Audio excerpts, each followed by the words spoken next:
Well, y'all, got a text the other day, and it was a text from my brother, and it was something that I never, ever, ever crossed my mind.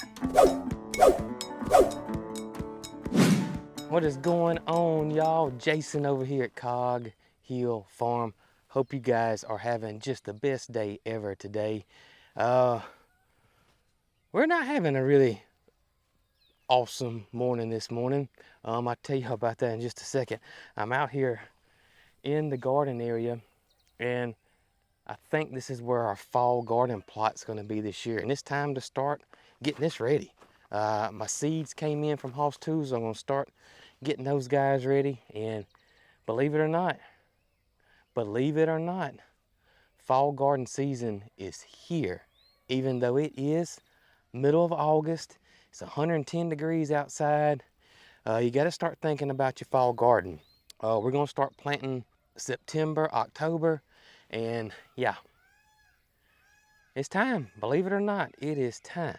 So this plot right here that I'm in, we have not grown anything here except a cover crop in over a year.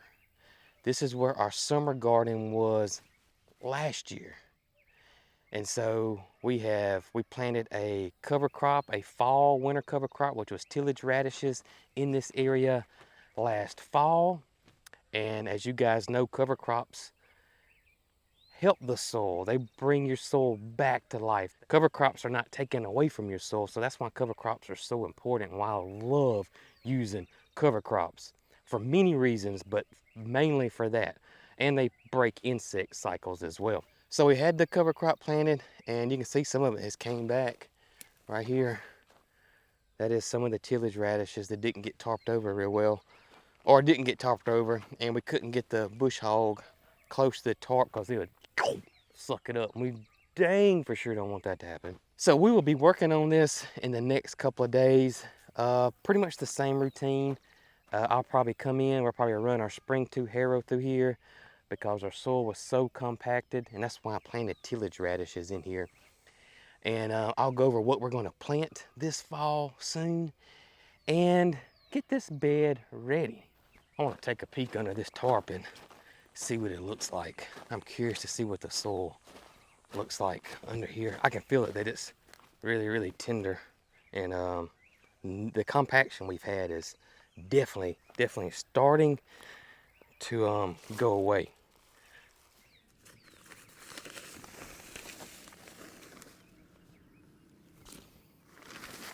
Oh yeah, and you can see where we chopped and dropped last year's cover crop, and this will eventually turn back into soil. But this is good though. This is good, especially since we haven't had rain in a month now. It's going on 4 weeks with no rain, and it is the soil's looking pretty good in here. And that's why I love these tarps. I really do. I love cover cropping, don't get me wrong. Cover cropping is my favorite. My second favorite thing to do is to get these silage tarps and tarp.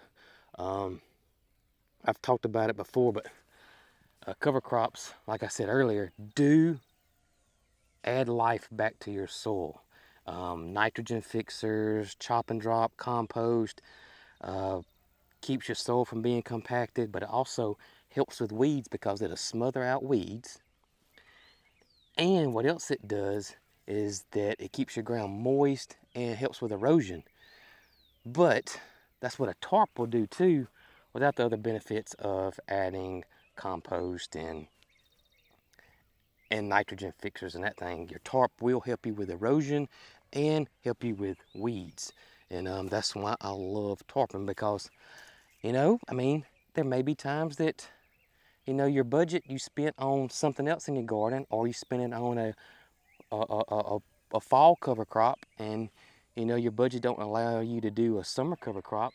So to me, tarping is the next best thing, because, you know, you may have some upfront costs for this tarp, you know, right off the bat, but these tarps, especially the silage tarps, that's the difference between a silage tarp and your black plastic that you get from Lowe's or Home Depot, this right here is UV treated. So it'll last a good bit longer than your normal black plastic, which is not UV treated. It eventually break down in the sun, especially being a dark color. Most of the time your silage tarps are black. So these just last longer. And yeah, you're gonna pay more for this. You're gonna pay more for a quote unquote silage tarp versus your normal black plastic, but your return on investment is you'll get it pretty quick, because the regular black plastic may last you, I mean, it tops 3 seasons. It tops. This may last you 10, 12, a lot longer, I can tell you that. So you'll get your return on investment on this pretty quick. And plus now, gosh, I was in Lowe's and Home Depot here recently, and y'all, a black plastic is not cheap anymore. It used to be fairly inexpensive, but tell you what, we're gonna do things different this year in the fall garden. And honestly, I'm gonna change my approach to vegetable gardening. This going from this point forward, I'm going to more of a simplistic approach. So my simplistic approach going forward is the KISS method, and that is keep it simple, silly, and that's what I'm gonna do, or try to do from this point forward. And I'm gonna do that with this fall garden this year too. I've always grown several types of leafy vegetables, mustard greens, all-top turnip greens, kale, some salad mixes, and of course our favorite, collard greens. But what tends to happen is, especially since our garden area that we got this stuff planted in is this far from the house. So if I want to go make myself a salad, I have to walk all the way out here to gather a handful of greens. So especially out here in these big garden plots, we're going to keep it as simple as we possibly can. I'm not growing all-top turnip greens. I'm not growing mustard this year. I'm probably not going to grow a leafy salad mix out here for sure this year. Now, if I get the potager garden going in time, I may do it back there. Tatsoi, I don't think I'm even gonna grow kohlrabi this year, because what I found is my family just didn't care for it as much. You know, we love collard greens. That's our favorite thing. So I feel like maybe I should spend more of my time and energy growing stuff that I enjoy and that we enjoy as a family eating. And I kind of did that with a vegetable summer garden this year. This is probably the most simplistic summer garden I've ever planted. But I've told y'all what we're gonna do out here. Let me tell y'all what's going on that's not so happy-go-lucky. Well, some of y'all probably know, and especially if you've been to our website. You've been to our website, to our country store, you've probably seen them. Or if you watch our live streams, you probably already know about it. But we actually invested and bought a candle company last year. Y'all know Ryan the roaster. I think most of y'all know Mr. Ryan. He's got his own YouTube channel and stuff now, but Ryan is the owner of Revival Coffee, and he handles our coffee, the Cog Hill Farm coffee. Ryan is a one-man show, but he does get help from his family, but he is a one-man show, and his business is in our hometown, and he is a coffee roaster, and he does an amazing job at what he does, and you guys all know that. Everybody loves Ryan. Ryan was brainstorming, and him and his wife, Kennedy, talked about wanting to get into candle making and possibly start a candle business. And we were like, heck yeah, let's do this. Let's do this. And we said, you know, pretty much we would help you guys out any way we can, and I would love to invest in this, and y'all do candles for us. Last October, it happened. We found a candle company in the state of Mississippi, and we bought it. We bought the candle company. Long story short, y'all probably heard the live stream where Brooke rented that big Penske truck, and her and Mary Carl went on a trip because I had to stay here and do things here on the farm. And y'all know Brooke, she loves big machinery. And that Penske truck felt like an 18-wheeler to her. And her and Mary Carl had the greatest time going over to Mississippi in this Penske truck. Included in that equipment was not only the candle making equipment itself, they also had around 12,000 glass jars. And I forget how many pallets it was and how high the boxes were stacked on those pallets full of candle jars, but it was a lot. So I had us scrambling a little bit on what to do with all of these jars. We thought we were fixing to have to go rent a storage unit and put all this in. And then we remembered my grandfather's business. And, you know, Granddaddy, of course, had retired. And the building was just basically empty. And it was a big block building. Been in the family for years. This has been the family business that has supported the entire family, from aunts, uncles, cousins, brothers, everybody. At some point, this business has touched them or has been a part of their life, no matter what. It has, because I think everybody has pretty much worked there at some point in their life, including me. I used to work there every summer. The building was empty. There's no power on it. It's kind of isolated. And we're like, yeah, this is perfect. This is perfect. And Granddaddy and Shirley agreed that, hey, look, y'all are more welcome to put your jars over there. When Ryan needed something, of course, he would call Shirley, and Shirley would open up the building for him, and he would get the jars he needed. Well, y'all, got a text the other day, and it was a text from my brother, and it was something that I never, ever, ever crossed my mind. And that is the building burned down. Slap to the ground. And it took me a little bit to get over the shock of it burning down. We had roughly 10,000 jars in there. And to replace those jars, we're looking at $1 to $1.50 each on those jars. So it was a loss that we were not expecting whatsoever. And then all the flood of memories coming in about that. I mean, that building, I've spent, you know, when I was a little baby, kid, all the way up through my teenage years, and everybody in the family, everybody. I know it's just a block building, but I don't know, it hit hard. It really did. It hit hard. And I know there's a lot worse things out there. I get it. I totally get it. But, you know, we're still human, and we still have emotions and connections to things. And so we're going to drive over there. We haven't been over there. We're going to drive over there today and run by there and see it. I want to see it. I want to see it. And I want to look at, I don't know, I just want to see it and see what it looks like.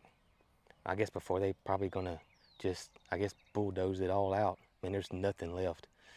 And while we're in town, we're going to run by Ryan's and see Ryan and show y'all his little candle operation he's got going over there. So when we get through doing chores here this morning, we're going to load up, ride to our hometown. It's about an hour or so away from us, and just go look at things. I know some may be asking, you know, what about insurance? Y'all, this was, again, just a block building, pretty much. It had offices in the front, and it was completely empty. Nothing was being done with it except just our jars, pretty much. And, you know, the insurance on the building, because who in the world would have thought an isolated block building that was, again, empty, deserted, no power, somehow would catch on fire. And I'm not going to speculate. The fire marshal, we haven't got any report back from him yet. So I'm not going to speculate on anything on how, why, and what. But there was no insurance on the building. That was an expense, I'm sure, that, especially with Granddaddy passing, that Miss Shirley thought was, you know, who would have thought this? I mean, I don't know.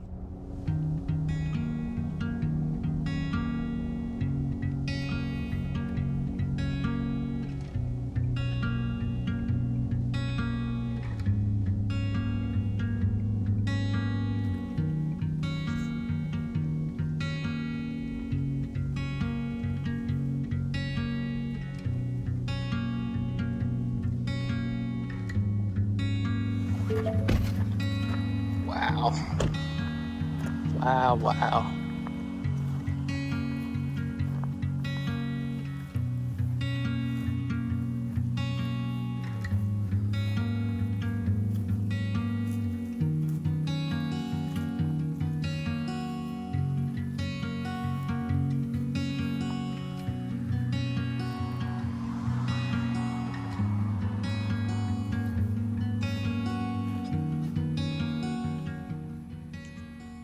Well, y'all, this was my family's business. This was electrical business. Been in the family for years and years and years, and I spent many days in this place throughout the years, and I am just floored that it's gone. Right there is where our pallets of cases of candle jars were, right there. So we lost all of those. That was basically roughly a year, or a little over a year's worth, probably a little over a year's worth of candle jars for sure that are gone right there. So that's a big loss for us. Even bigger loss for, of course, Granddaddy's wife, Shirley. So, yeah. Well, the best part of it is there was no loss of life. Correct. Nobody's hurt. Nobody was hurt. The building was empty. But it is what it is. Nothing we can do. We can't change it.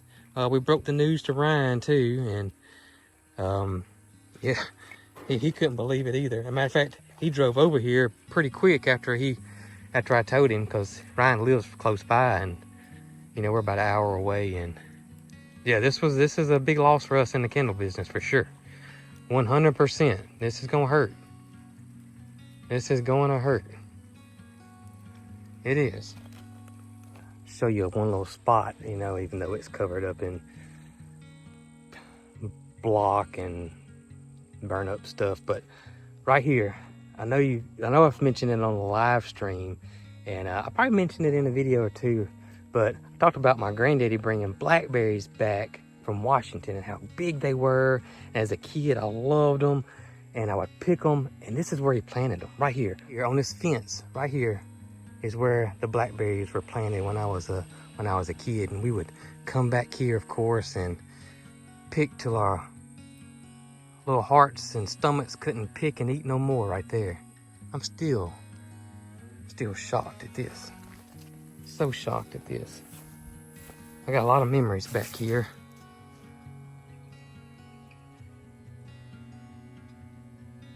Man, Granddaddy would be...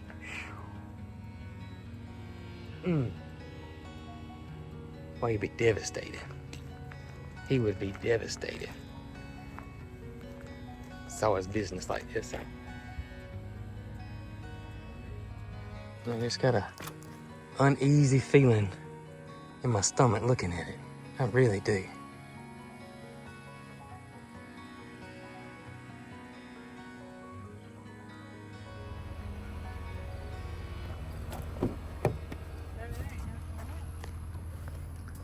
Oh, what a mess. What a mess. All right, well, let's go see Ryan. All right. Ryan will put a smile on our faces. I hope so. All right, y'all, so we're over. I know y'all know where we are. We're at Ryan the Roaster's coffee shop. And we're walking here to Ryan's candle laboratory. Man, it smells good up in here. Oh my gracious. So we still got some. We got some made up. Yes, you're ready. Oh, we're ready. We're ready. Look at that goodness. Wow, look at all the candles. Smells like heaven right here. It does smell good. It does smell good. And the candle that we have out right now is called Country Peach. It is a peach, and it's got a little hint of ginger in it, and I love this smell. And I don't know how many fragrances we went through to pin down what we liked, but We threw quite a bit of them. Way Quite too a bit. much, yeah. quite a bit. So, I mean, but it was fun, man. We're just learning. It was fun. Learning something new, and I got unfortunately, Kennedy's not here right now because she's a special ed teacher, and Right. they started school last week. So she's my evening and weekend warrior. So. But man, we have Marin and her boyfriend. When we're pouring candles, we've got me, Kennedy, Marin, and her boyfriend in here. And Marion's your daughter. Yeah, Marin's my daughter, and these are lined up with empty jars, all sides of these benches, and we're just sitting there. Man, we're moving, spilling wax on ourselves, and Wow. it's like Santa's workshop in here. A lot of fun. But it is exciting. It is exciting. Even though we got bad news with the fire and the jars that we already had burning up, but When life hits you in the mouth, that's right. you just got to walk through the punch and keep on going. That's all right. you can do. And so, We definitely can't change it. well, and it gives you a chance to kind of look and see the ways to do things better. And, Yeah. And through it forces me to start. It jump starts the wheel of the mind and gets you thinking about how do we do this better? What can we do? And so, but it's good. It's good. We're having fun with it. We're having fun. And if any of y'all are interested in our candles that we're doing here, working with Ryan and his wife Kennedy and his daughter, just go to our website, www.coghillfarm.com, and just go to our country store and you'll see the candles there. And we plan on changing up the scents too. So right now we got Country Peach, and once all these sell out, we're gonna change the scents and do some different scents throughout the seasons. All right, y'all, we're back home, and I thoroughly enjoyed seeing Ryan. I love Ryan and his family to death. So enjoyed seeing him today. We'll be back to our regular scheduled program. You know, we think of you guys as family, and you know, we like to try to share everything that's going on in our life, even if it ain't super happy-go-lucky, and which is really the majority of what we like to post. And but we think of you guys as family, and we like to share what's going on in our life. And this is what just recently happened, and you know, it is what it is, and we're gonna move on, and we're gonna have the best day ever tomorrow. I can tell y'all that, absolutely. And we'll see you guys on the next one. And as always, y'all be good.